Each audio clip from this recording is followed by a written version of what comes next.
6 વર્ષ વીતવા છતાં પૂરું નથી થયું રાજકોટ અમદાવાદ 6 લેન હાઈવેનું કામ. 5 વાર ડેડલાઇન વધાર્યા છતાં ચાલી રહી છે મંદ ગતિએ કામગીરી. કોન્ટ્રાક્ટરની કામગીરી પર ઉઠ્યા સવાલ, તો સરકારની શું છે મજબૂરી? જનતા પૂછી રહી છે સવાલ. કલમ 370 હટાવવાની ઘટનાને આજે થયા 5 વર્ષ પૂર્ણ.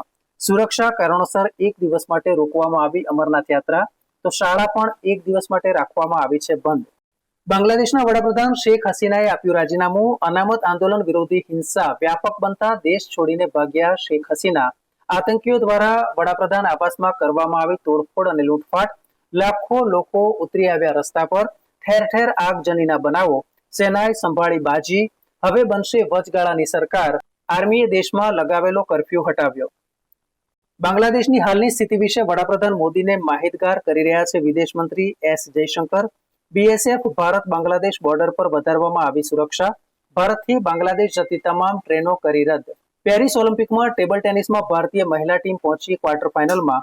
મેડલની યાદીમાં પ્રથમ ક્રમે ચીન, બીજા ક્રમે અમેરિકા. ભારત 3 કાંસ્ય પદક સાથે 57મા ક્રમે.